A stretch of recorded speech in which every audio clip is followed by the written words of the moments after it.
It's finally here. The first trailer for The Matrix Resurrections has arrived, and it's jam-packed with just about everything you love from the original films, except Laurence Fishburne.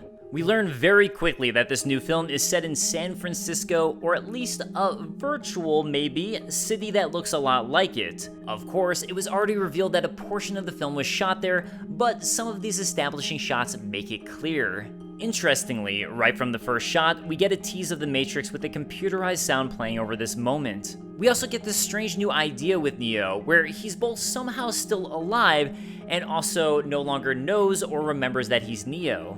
Neo, now Thomas Anderson again, is sitting with his therapist Neil Patrick Harris. He tells him, "I've had dreams that aren't just dreams." To us, his dreams aren't just dreams, but images of the prior Matrix films. And at this point, we see several quick shots with familiar images.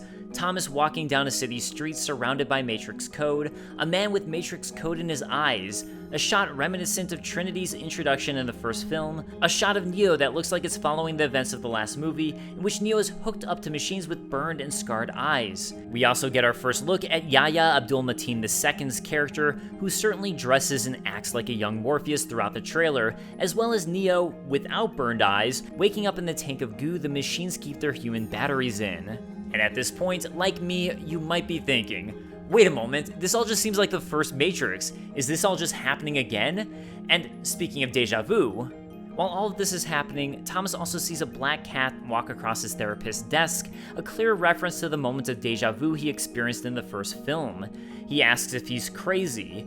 As we also see a photo of a black cat on the therapist's desk, it's also implied this could simply be the therapist's cat, so perhaps he's realizing the reference we see, but to anyone who doesn't know about the Matrix, it's just the therapist's cat. Following this, we get the famous Jefferson Airplane song White Rabbit, which accompanies most of the trailer, and we can't play here for copyright reasons.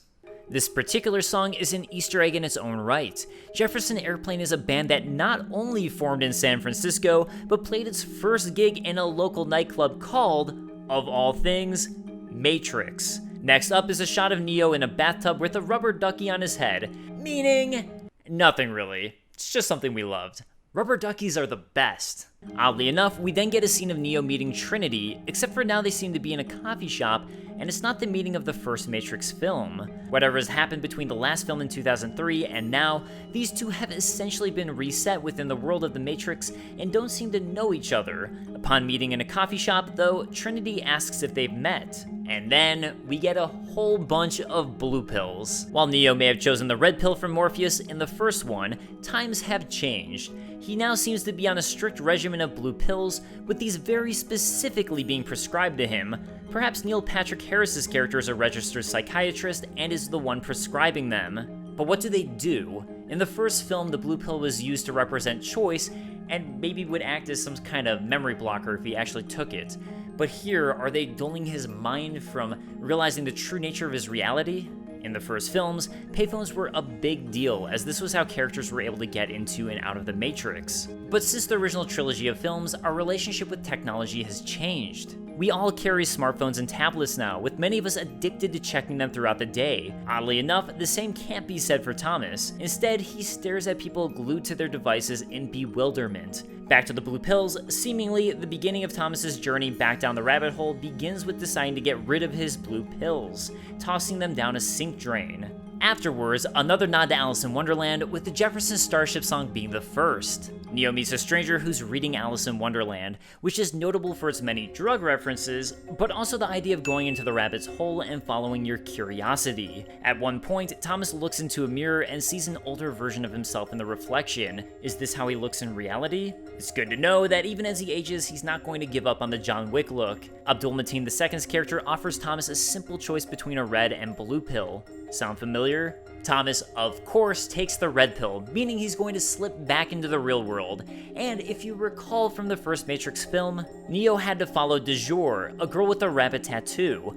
Now, once again, Thomas meets another woman with a rabbit tattoo who tells him, "If you want the truth, Neo, you're going to have to follow me." She then leads him through a rooftop door into a blinding light. On the other side, they walk out of a liquid mirror where others who clearly know the truth about the Matrix are waiting. So the questions begin to arise. Why is all of this so similar to the first Matrix? And why are there so many characters who seem to resemble, yet are slightly different from the characters of the original films? Is this another version of the Matrix? We see Trinity, and yet it seems she's actually Matrix code, so they're still in a Matrix. We once again hear Abdul-Mateen II's voice as he tells Thomas, "The only thing that matters to you is still here," indicating Trinity. Did she somehow not die in the Matrix Revolutions? Or did Neo have some sort of plan for reviving her if she isn't dead? Or is this just some sort of code representation of her within the Matrix that only exists there? We can't know for sure yet. After telling the mysterious character that he knows nothing about them, Thomas blocks a punch thrown by Abdul-Mateen II in a new training scene. In fact, he blocks a second shot and forcefully sends his would-be mentor flying through the walls of the dojo they're in.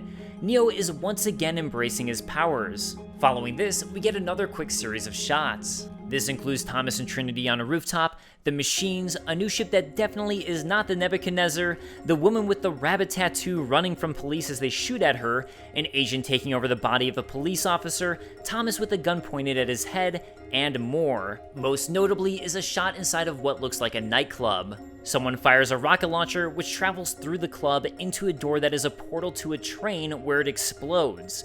Of course, Thomas, the one with the rabbit tattoo, and whoever Abdul-Mateen II is playing are on that specific train. We also see a quick glimpse of Trinity in the real world, her body hooked up to the machines. Or at least what I'm assuming is the real world, as there's still that theory floating around that the real world of the Matrix is actually yet another nested Matrix within the actual real world.